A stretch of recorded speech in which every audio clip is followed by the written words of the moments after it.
Hello बच्चों, नमस्कार। आशा करता हूं सभी स्वस्थ होंगे। क्लास 12th आज आपका 5वां दिन है। टॉपिक चल रहा था लेटर राइटिंग। बच्चों के कमेंट्स पढ़े थे।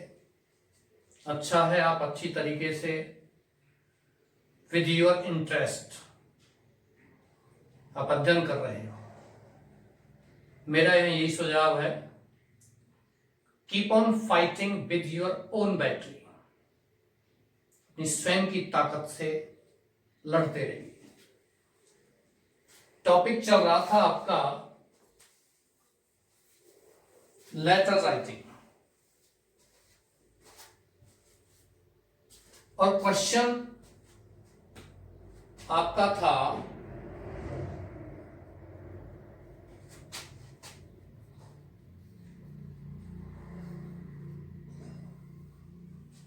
प्लास्टिक कैरी बैग्स पर प्रतिबंध। राजस्थान पत्रिका के संपादक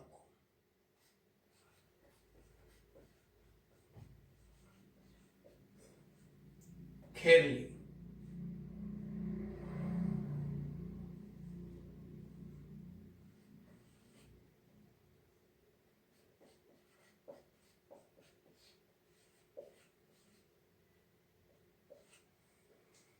eight May 2020।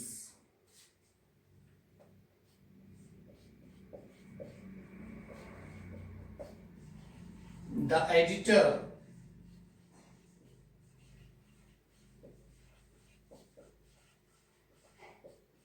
The Rajasthan Patrika Alwar. Subject आप लिखना चाहते हो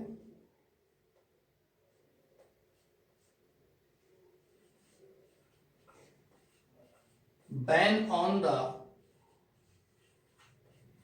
यूज ऑफ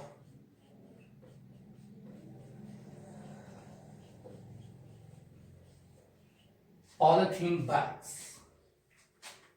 यह आपका सब्जेक्ट। क्वेश्चन में यही था।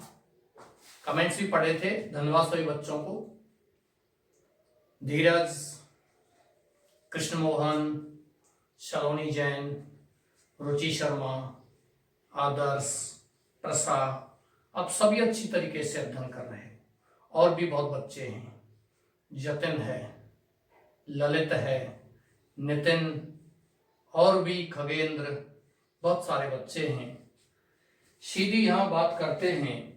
यही टॉपिक चल रहा था। क्वेश्चन ये चल रहा था आपका एडिटर को लिखना है द राजस्थान पत्रिका अलवर, यहाँ कार्यालय है। सब्जेक्ट आपको लिख देना है और इसके बाद आप लिखोगे सर, सर या डियर सर, दोनों में से कुछ भी लिख सकते हो। यहां बात करते हैं I would like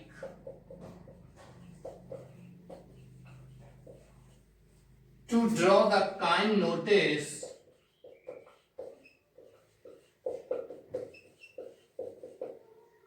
of common folk या public through your widely circulated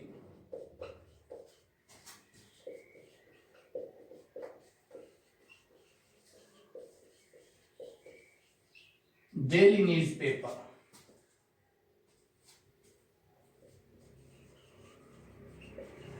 towards my views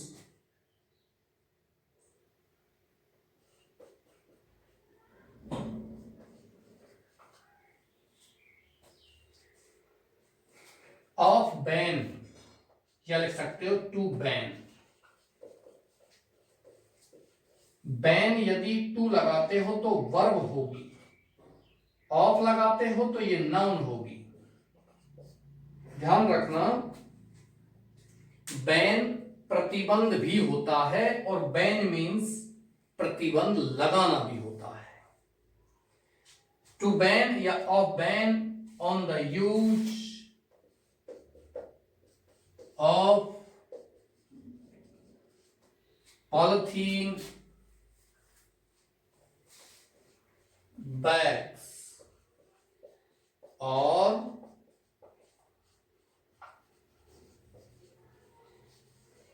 plastic carry bags. Polythene bags और प्लास्टिक कैरी बैग्स पर प्रतिबंध लगाने का। चाहो तो यहां से आगे पैरा चेंज कर सकते हो। एक बच्चे का कमेंट भी था, उसमें क्वेश्चन था ban on the use of loud speakers and microphones, तो वहां एक शब्द रह गया था माइक्रोफोन्स।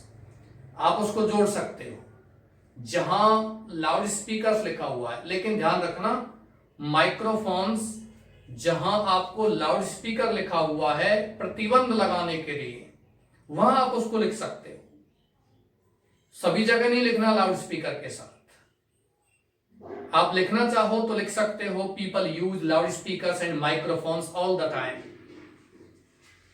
यहां से आगे आपका ये प्रश्न था, आंसर यह है कि मैं आम जनता का ध्यान तुम्हारे दैनिक समाचार पत्र के माध्यम से मेरे विचारों की ओर लाना चाहता हूं to ban on the use of polythene bags और प्लास्टिक कैरी बैग्स की ओर।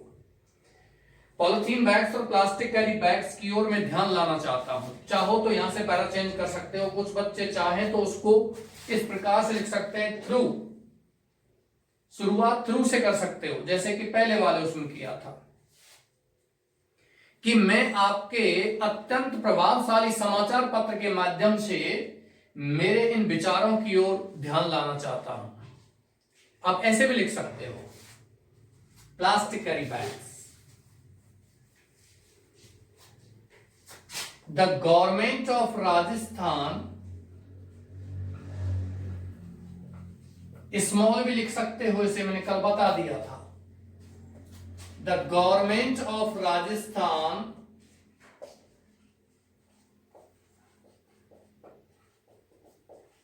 Definitely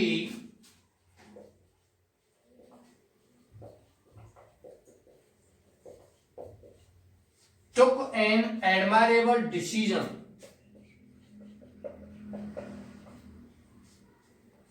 by banning on the use of polythene bags or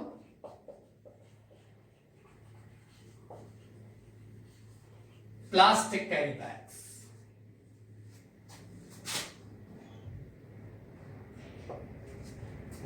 यहां तक आपको पता है। यहां से आगे राजस्थान सरकार ने निश्चित रूप से चुक लिया, उठाया एन एडमायरेबल, एक प्रशंसनीय डिसीजन, निर्णय, बाय बैनिंग, प्रतिबंध लगाते हुए, on the use of polythene bags, polythene bags के उपयोग पर और प्लास्टिक कैरी बैग्स के उपयोग पर।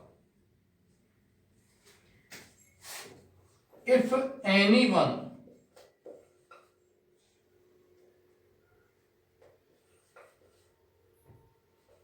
यदि कोई व्यक्ति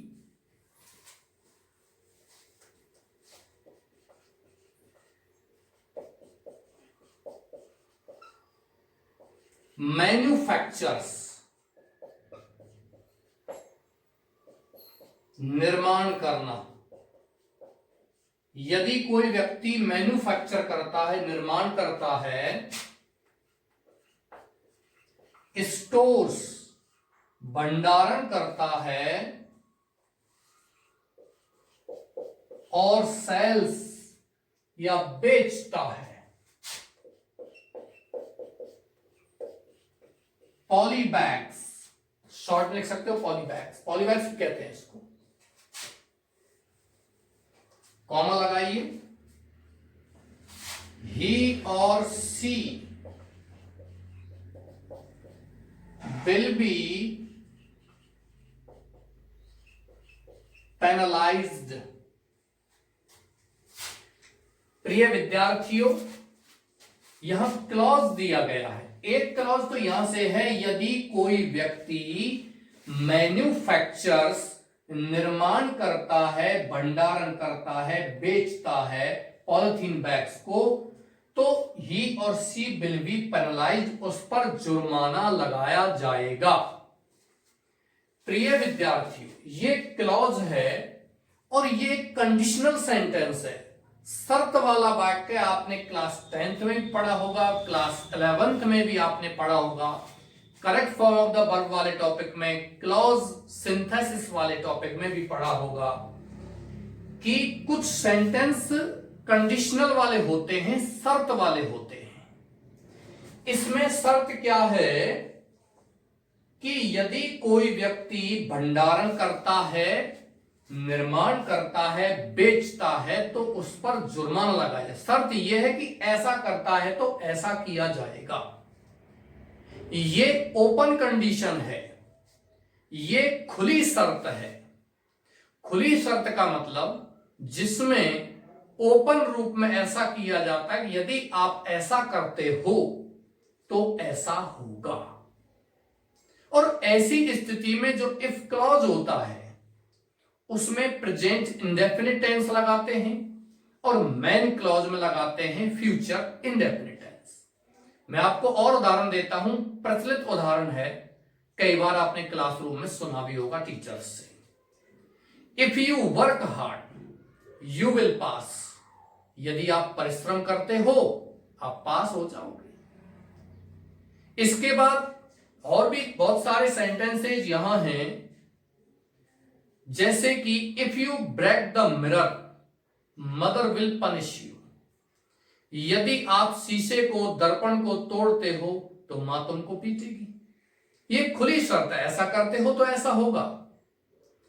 if you do not water the crop it will dry, यदि आप फसल में पानी नहीं देते हो तो वह सूख जाएगी।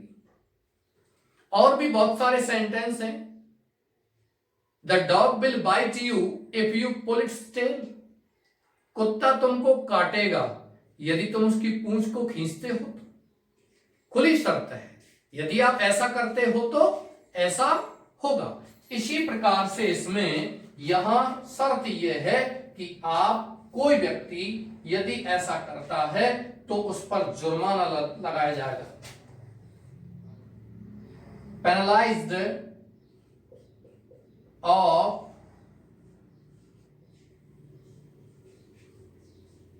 रुपए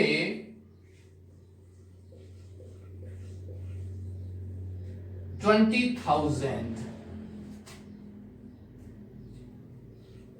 और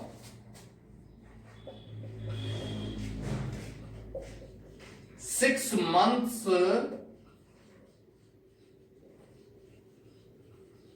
imprisonment और बोथ।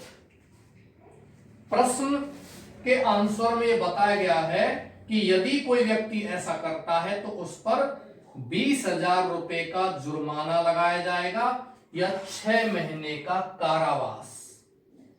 यदि कारावास नहीं आता है, यहां बताया गया है 20,000 रुपए कारावास, कारावास नहीं है तो यहां है और बोथ या दोनों ही 20,000 रुपए भी देने पड़ेंगे और कारावास भी देना पड़ेगा। ये इसमें जुर्माना है। प्रिय विद्यार्थियों, ये है आपका प्रतीक। आप RS ऐसे लिख दीजिए, रुपीज, सॉरी रुपीज ऐसे लिख दीजिए तो भी सही। ये लिखते हो तो ज्यादा बेटर। कुछ बच्चों को लग रहा है सब हिंदी है, हिंदी नहीं है ये रुपए का प्रतीक है, सिंबल है। जिस प्रकार यूरोपियन कंट्रीज में यूरो चलता है, यूरो, तो उन्होंने अपने यूरो जो करेंसी है, मुद्रा है, उसका प्रतीक दिया है। अलग अलग देशों में अलग अलग करेंसी चलती है। बांग्लादेश में रुपया चलता है, सॉरी टका चलता है, इंडिया में रुपया चलता है, पाकिस्तान में भी रुपया चलता है, बांग्लादेश में टका चलता है, जापान में येन चलता है, रूस में रूबल चलता है, ब्रिटेन में पाउंड चलता है, कहीं डॉलर चलता है। तो ये अलग अलग करेंसी है, ये अलग अलग मुद्रा है, कहीं दीनार चलते हैं, कहीं दिरहम चलते हैं। यहां ये रुपए का प्रतीक है, सिंबल है, यानी कि आप किसी भी भाषा में इसको लिख सकते हो। इंग्लिश लिखी जा रही है तो भी इसका यूज ले सकते हो, हिंदी में भी इसको लिख सकते हो, क्योंकि सिंबल की कोई भाषा नहीं होती। सिंबल एक प्रतीक होता है, वो किसी भी भाषा में काम में लिया जा सकता है। ये मुंबई आईआईटी मुंबई का एक छात्र था, मिस्टर डी उदय कुमार, उन्होंने ये प्रतीक दिया था भारत सरकार को। यहां से आगे आप पैरा चेंज करोगे और पैरा चेंज करने के बाद इसके पॉलिथीन बैग्स के आप हानि जो है उनको बताओगे।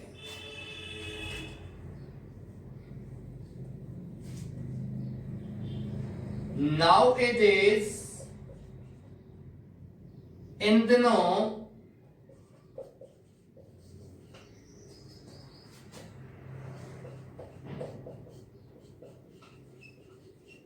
Polythene bags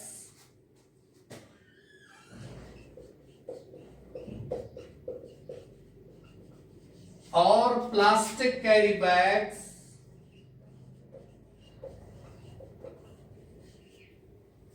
are being used, इन दिनों इनका उपयोग किया जा रहा है। These bags cause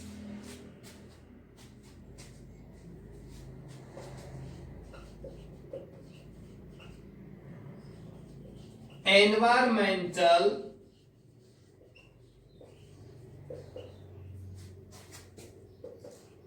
डिग्रेडेशन, ये पर्यावरणीय अवनति का कारण बनते हैं। ये पॉलिथीन बैग्स पर्यावरण की क्षति का कारण बनते हैं, पर्यावरण को डिग्रेड करते हैं। अपग्रेड करना और डिग्रेड करना। ग्रेड करने का मतलब है उत्थान करना, अपग्रेड का मतलब होता है पुनरुत्थान करना, और डिग्रेड का मतलब अवनति की ओर ले जाना, गिरावट की ओर ले जाना।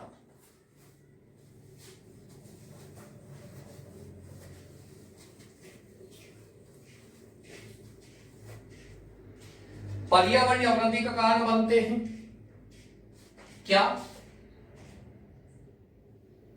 प्लास्टिक कैरी बैग्स और polythene bags.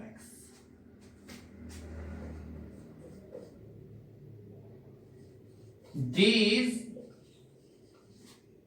cannot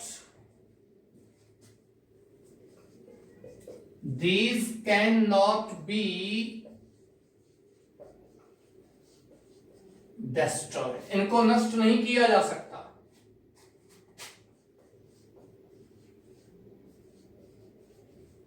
If we burn them,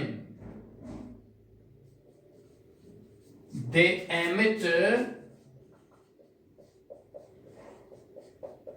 toxic gases.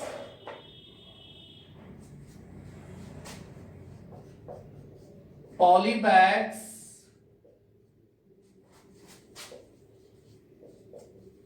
cause the death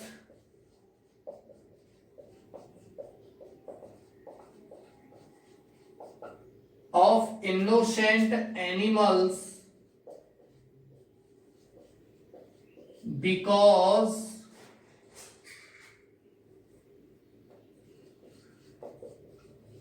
they took them to be their edible.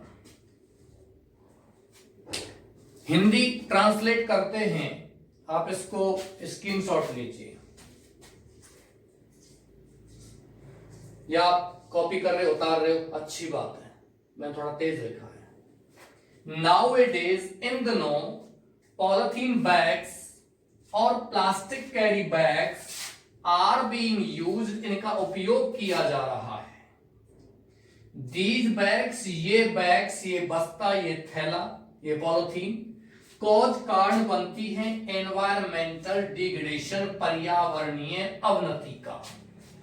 These, ये polybags can not be destroyed, in polybags को नष्ट नहीं किया जा सकता।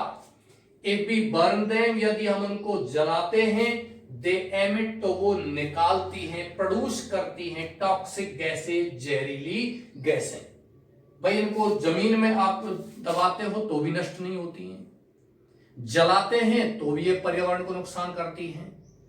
तो यहां अभी भी वर्तमान में और करंट की बात करते हैं तो सरकार इस तरह का प्रबंध कर रही है कि सिंगल यूज जो प्लास्टिक है उस पर प्रतिबंध लगाया जाए।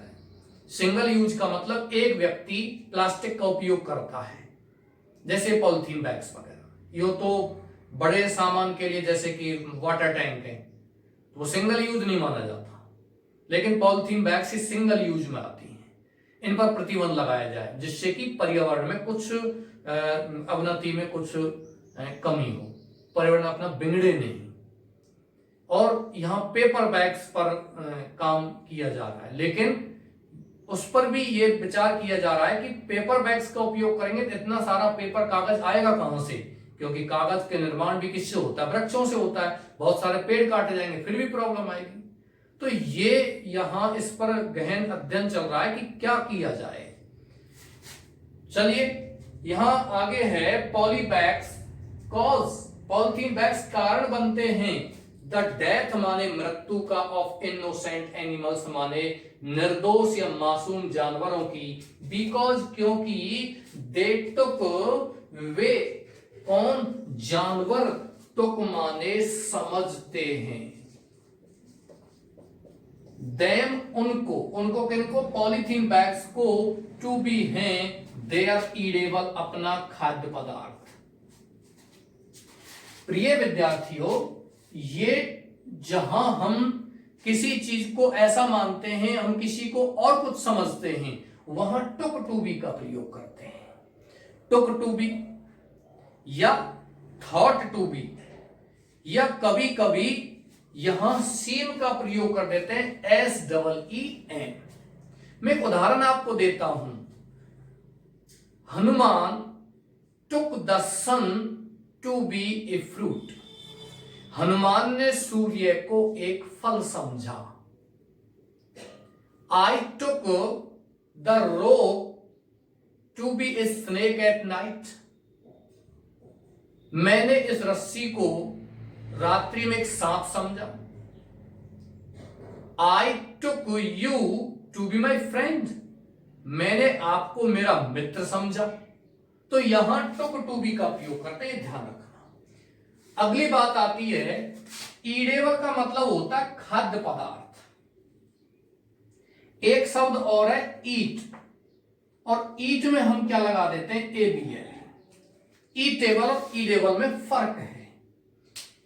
ईटेबल का मतलब होता है खाने योग्य पदार्थ, और ईडेबल का मतलब होता है खाद्य पदार्थ। आपके पास रोटी है और वो रोटी खराब हो गई, फिर भी वो ईडेबल है, सही है, फिर भी ईडेबल है। लेकिन यदि रोटी खराब हो गई और वो खाने योग्य नहीं है, उसको खा नहीं सकते, तो वो क्या कहलाएगी, नॉट ईटेबल, यानी खाने योग्य नहीं। खाने योग्य है तो ईटेबल, लेकिन आपको पता नहीं है कि वो कोई भी खाद्य पदार्थ है, कोई भी फूड पैकेट है, वो खाने का पैकेट है, अब वो अंदर से खराब है, कैसा ये आपको नहीं पता, तो हम उसे क्या बोलेंगे, ईडेबल बोलेंगे, खाद्य पदार्थ बोलेंगे। ध्यान रखना स्पेलिंग का ढंग से।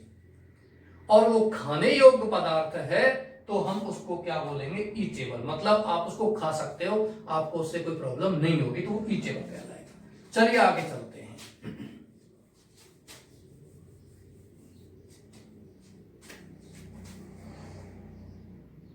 यहीं से आप लिख सकते हो, पैरा चेंज करने की आवश्यकता नहीं है। So please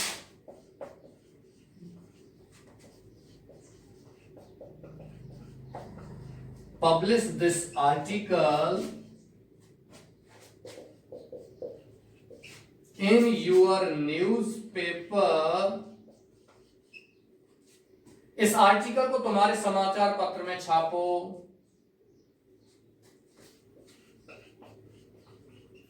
To spread the message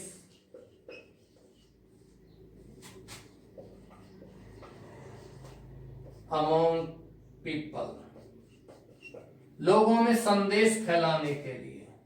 message means होता है संदेश, और यदि इसमें ई के स्थान पर ए लगा दिया है तो अर्थ बदल जाएगा, शब्द हो जाएगा मसाज करना।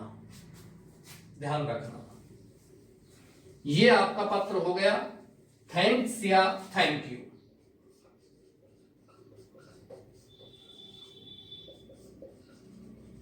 योर्स फेथफुली या ट्रूली, दोनों में से किसी को लिख सकते हो। नाम लिख दीजिए अपना, स्क्रीनशॉट लीजिए, वीडियो को पॉज कीजिए और इसको कॉपी करूंगा। मैं अगला एक क्वेश्चन यहां लिख रहा हूं, शायद ये आपने लिख लिया होगा। प्रश्न नहीं लिख रहा हूं यहां, आपको डायरेक्ट लिखना है इसी में, ऐसा कैसा ही है। To ban on chewing गुटखा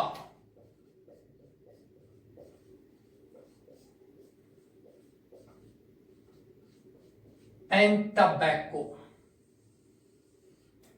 गुटखा और तंबाकू चबाने पर प्रतिबंध। जिस प्रकार से राजस्थान गवर्नमेंट ने प्लास्टिक कैरी बैग्स पर प्रतिबंध लगाया, उसी प्रकार से राजस्थान सरकार ने गुटखा तंबाकू चबाने पर प्रतिबंध लगाया है।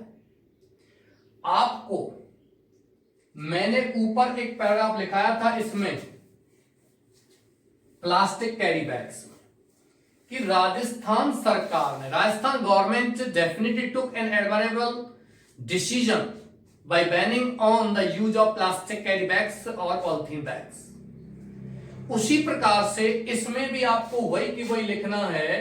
पूरा आपको यहां एड्रेस लिखना है, फिर इनसाइड एड्रेस लिखना है, आपको फिर सब्जेक्ट लिखना है, सैल्यूटेशन लिखना है, through your widely circulated daily newspaper लिखना है, या थ्रू योर एस्टीम्ड डेली या वीकली न्यूज़पेपर लिखना है। आप जो भी लिखोगे, इसके बाद में आप लिखोगे राजस्थान सरकार। ये लिखना नहीं, अभी बाद में लिखना। मैं नहीं लिखूंगा यहां, मैं वो लिखूंगा जो थोड़ा आपके काम की बात है। राजस्थान सरकार took definitely took an admirable decision by banning on chewing gutkha and tobacco in Rajasthan या in our state। फिर आगे लिखना है if anyone, यदि कोई व्यक्ति मैन्युफैक्चर्स निर्माण करता है, स्टोर्स भंडारण करता है और सेल्स या बेचता है gutkha and tobacco, he or she will be penalized रुपए 25,000 और 6 months imprisonment और both। यहां तक तो आपको सेम लिखना है जैसा का जैसा आपने प्लास्टिक कैरी बैग्स में लिखा। मैं लिखा नहीं रहा हूं इसको, क्योंकि प्रत्येक चीज को लिखाना फिर आप रट्टा मारो, समझने की कोशिश करो। Try to understand what I want to say to you. मैं आपसे क्या कहना चाहता हूं ये आप समझने का प्रयास करो। यहां से आगे की बात करते हैं तो आपको यहां से आगे लिखना है जो नीचे लिखा था आपने, polythene bags, plastic carry bags से कौन कौन सी हानियां हैं, ये आपने लिखा था। तो आप यहां वो हानि लिखोगे कि गुटखा तंबाकू चबाने से कौन कौन सी हानि होती है। यहां लिखना है, पैरा चेंज करके लिखिए, डायरेक्ट लिखिए, कोई दिक्कत नहीं है, वो आप सेट कर लेना। Chewing gutkha and tobacco,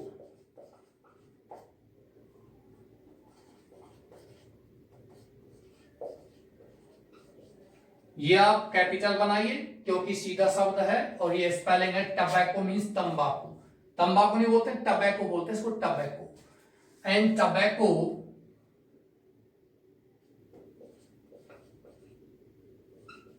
is harmful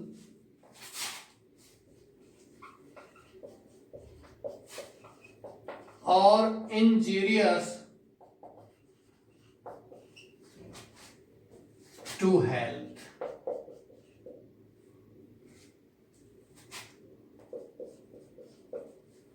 It spoils the beauty of public places. गुटखा और तंबाकू चबाना हानिकारक है। ध्यान रखना, गुटखा तंबाकू बहुवचन, लेकिन यहां चबाने से एक जुड़ी हुई है। हार्मफुल हानिकारक है, इंजरियस भी लिख सकते हो, टू हेल्थ स्वास्थ्य के लिए। इट यह है यानी गुटखा तंबाकू चबाना। स्पॉइल्स बिगाड़ देता है, ब्यूटी BEAUTY सुंदरता को, पब्लिक प्लेसेस सार्वजनिक स्थानों की। लोग कहीं भी स्पिट कर देते हैं, कहीं भी थूक देते हैं, इससे सार्वजनिक स्थान बिगड़ते, उनकी सुंदरता बिगड़ती है। Public places, it causes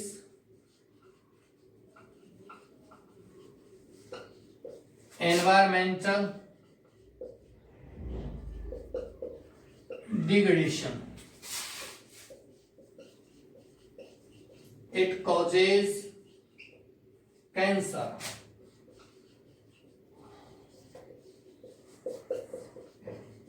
Chewing gutka and tobacco, गुटखा और तंबाकू चबाना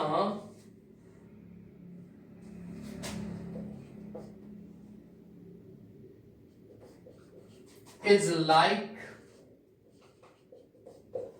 a mite. It is a slow poison.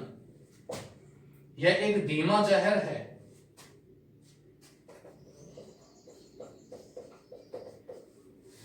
It kills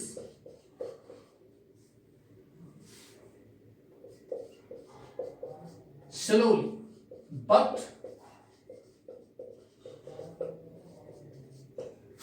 definitely. बस यहां से आगे, so please publish, or therefore you are requested to publish this article in your newspaper so that people avoid to chew gutka and tobacco. ये आपको लिखना है, इसको पहले आप उतारिए, कॉपी कीजिए, स्क्रीनशॉट लीजिए। आपको 5 सेकंड का समय है।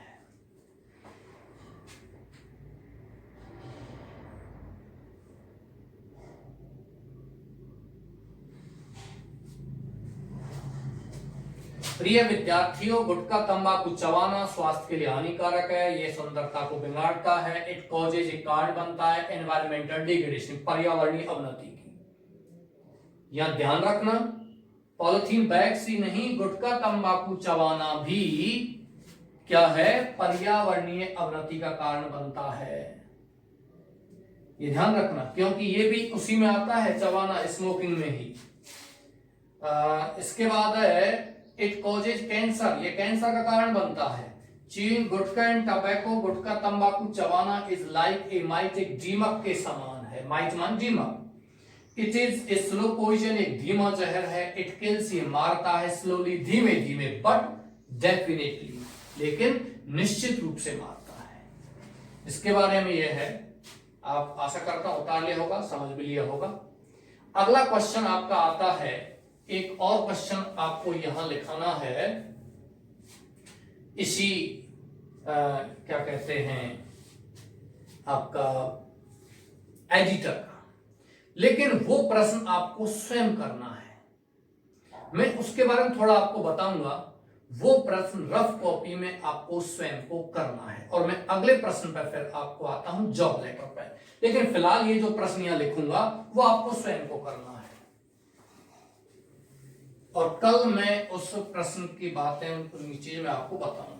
क्योंकि आपको यह सीखना चाहिए कि ऐसा कोई भी प्रश्न जो आपने अपने कॉपी में नहीं पढ़ा है, सर ने आपको नहीं लिखाया है, उसके बाद भी यदि ऐसा कोई प्रश्न आता है तो आप उसको आसानी से कर सकते हो, क्योंकि आपने किताबों से, किसी व्यक्ति से, या कह सकते हो आसपास के वातावरण से, या आपके टीचर से कभी ना कभी आपने सुना होगा, और उन्हीं विचारों के आधार पर आप उसका आंसर दे सकते हो।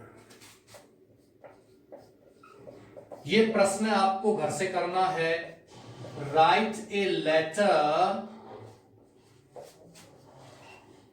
to the editor of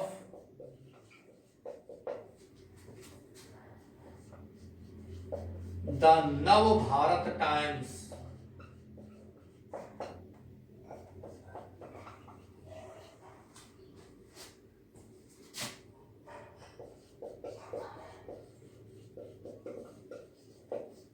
expressing your views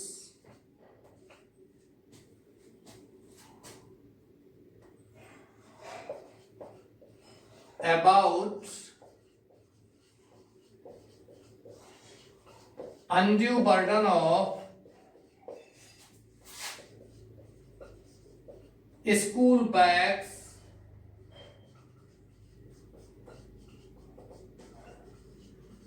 on small children।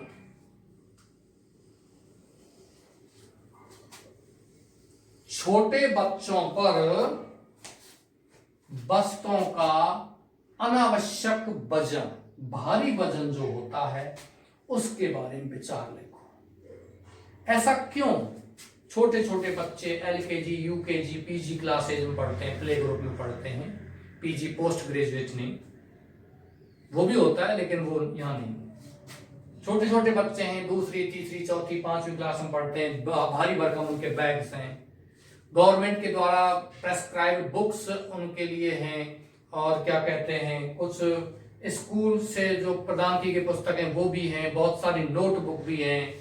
इतना सारा वजन लेकर के बच्चा स्कूल जाता है, तो इससे क्या होता है, उनका मानसिक और शारीरिक, तो बच्चे पर दबाव होता है, उनका मानसिक और शारीरिक विकास रुक जाता है, मानसिक शारीरिक विकास को कम करता है। इसके अलावा और भी चीजें यहां बताई गई हैं कि कुछ एजुकेशनिस्ट हैं, शिक्षाविद जिनको कहते हैं, कुछ साइकोलॉजिस्ट हैं यानी कि मनोवैज्ञानिक हैं, साइकेट्रिस्ट मन मनोचिकित्सक होता है, साइकोलॉजिस्ट मन होता है मनोवैज्ञानिक, वो भी ये बताते हैं कि बच्चों को स्ट्रेस फ्री एजुकेशन मिलनी चाहिए, बच्चों को तनाव रहित शिक्षा मिलनी चाहिए। मैंने आपको कल भी बताया था 1992 में यशपाल समिति की रिपोर्ट आई थी, बोझ रहित शिक्षा, बसते ही नहीं, बिना बोझ की शिक्षा।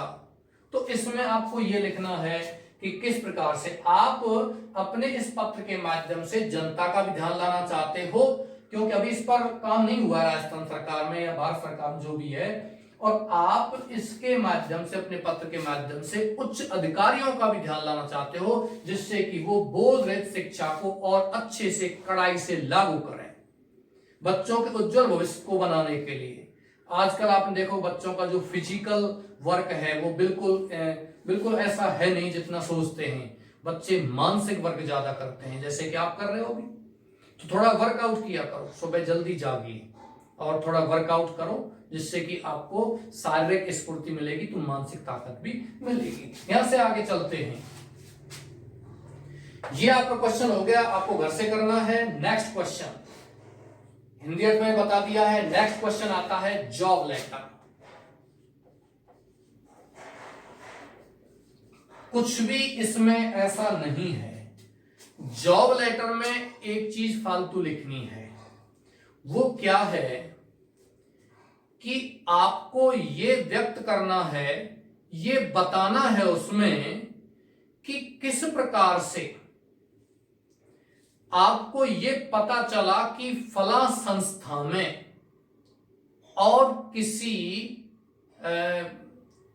सेवक की आवश्यकता है, किसी नौकरी के लिए विज्ञापन दिया है, वो आपको लिखना है। तो ये कहां से लिखना है? आपने किसी न्यूज़पेपर में पढ़ा कि फला स्कूल में, फला संस्था में और वैकेंसी निकली है टीचर की, नर्स की, किसी हॉस्पिटल में डॉक्टर की, किसी हॉस्पिटल नर्स की वैकेंसी है। तुम्हारे बुक में एक दे रखा है योगा टीचर, आपका एक पार्ट है हाउ योगा हील्स, योग हमें कैसे स्वस्थ बनाता है। तो आपके उसी चैप्टर के पीछे दिया हुआ है कि योगा इंस्ट्रक्टर, योग प्रशिक्षक, योग गुरु की आवश्यकता है किसी संस्थान में या किसी स्कूल में, तो उसके लिए जॉब लेटर लिखो।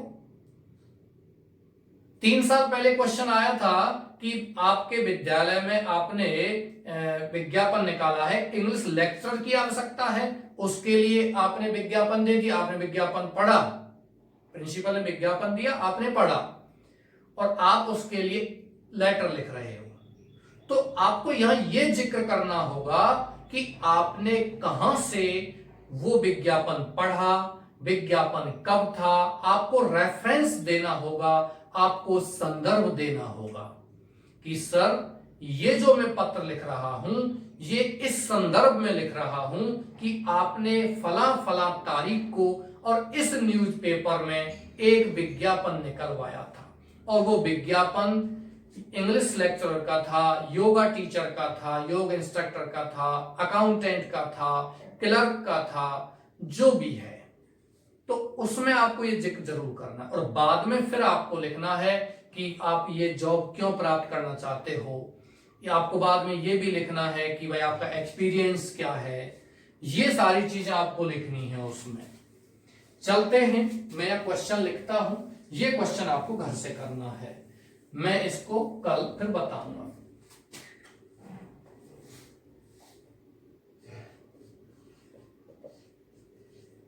Write a letter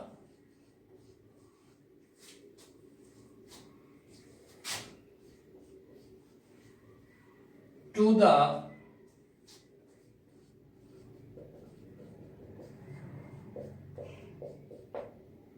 principal of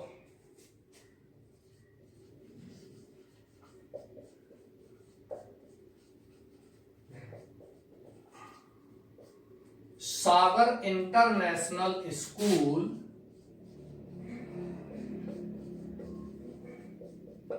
Kherli,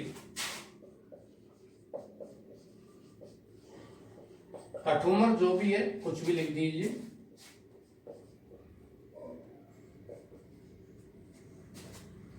for the post of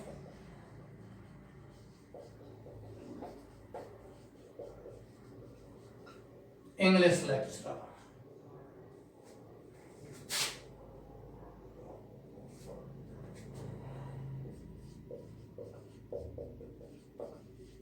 Published in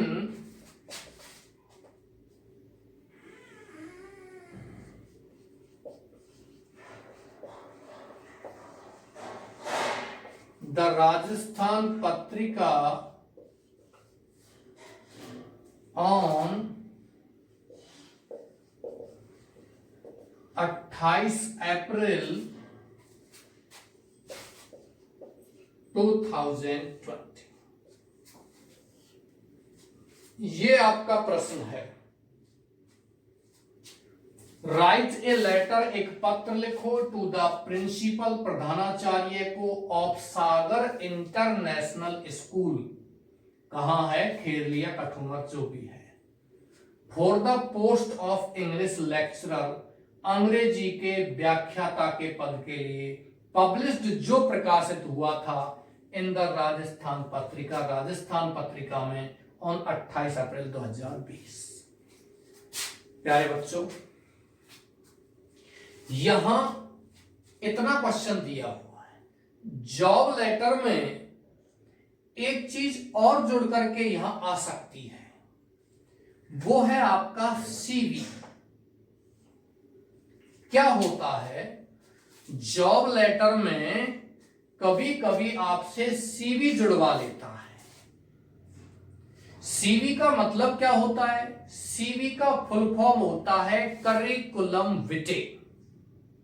क्या होता है, करिकुलम विटे, जो एक फ्रेंच वर्ड है, जो एक फ्रांसीसी शब्द है, अंग्रेजी भाषा का नहीं है।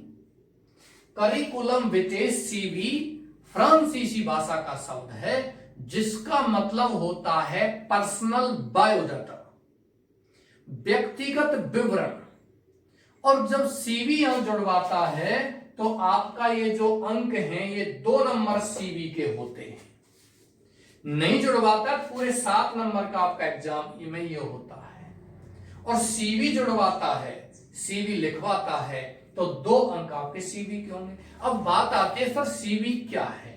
मैंने अभी बताया था करिकुलम विटे फ्रांसीसी भाषा का शब्द है, अंग्रेजी भाषा का शब्द है पर्सनल बायोडाटा, और हिंदी की बात करते हैं तो व्यक्तिगत विवरण, जिसमें आपको अपना विवरण देना पड़ता है। जैसे कि your name, what is your father's name, ऐसे लिखना होता है।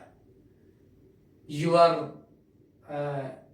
Mother's name, date of birth, your mobile number, phone number, email address, your permanent address, and your hobbies and reference and your academic qualification, वो सारी चीज उसमें लिखनी पड़ती है। नाम XYZ फला फला डेका जो भी होता है ना। Tom Dick and Harry, Tom Dick and Harry का मतलब होता है एरा गैरा नत्थू खैरा, अंग्रेजी है ये।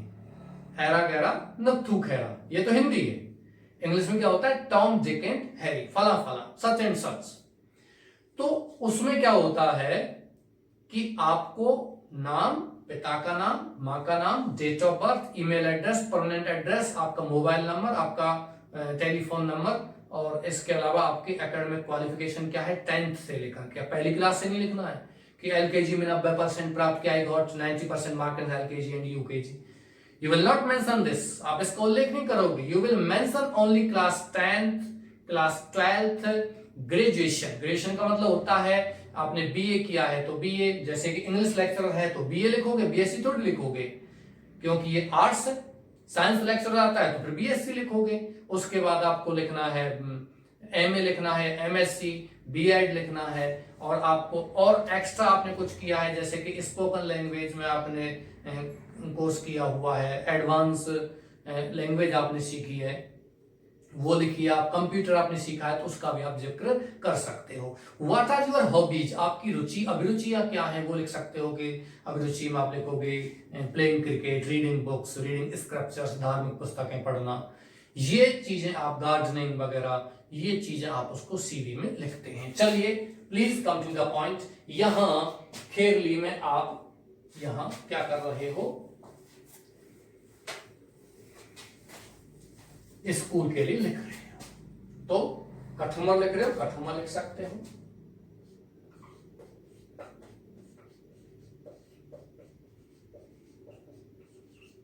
Kathumar.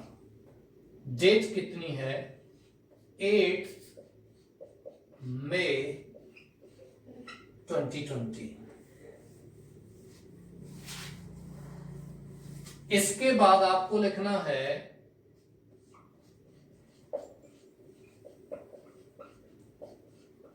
the principal Sagar international school Kathumar या खेरली, कुछ भी लिख दीजिए। यहां खेरली तो यहां भी खेरली लिख दो। आपको फिर लिखना है सब्जेक्ट। सब्जेक्ट में आपको लिखना है application for the post of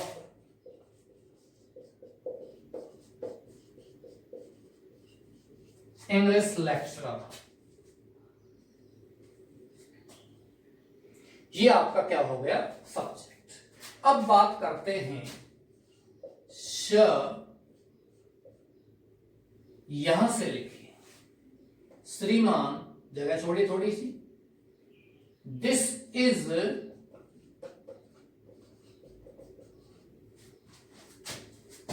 with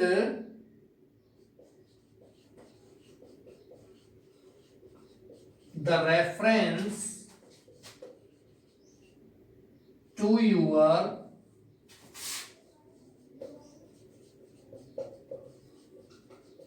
advertisement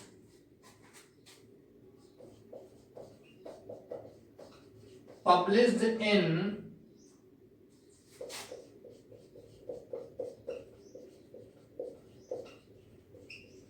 the Nav Bharat Times on 28 मई 2020। ये आपका हो गया जॉब लेटर का शुरुआत। यहां से आपको ये लिखना है। आपने ये रेफरेंस दे दिया उनको कि सर ये इस क्रम में है कि मैंने विज्ञापन पढ़ा था नवभारत टाइम्स में 28 मई को प्रकाशित हुआ था। उस विज्ञापन के संदर्भ में जो तुमने दिया था, इस संदर्भ के साथ ये है। ओके डियर्स, यहां समय हो चला है। बात करते हैं आपकी क्लास की। ये आपका कल, ये आपका एप्लीकेशन जॉब लेटर का ये पूरा हो जाएगा। कल ही आपका बिजनेस लेटर कंप्लीट, कल आपका लेटर राइटिंग कंप्लीट हो जाएगा। ओके डियर्स, थैंक यू, नमस्कार।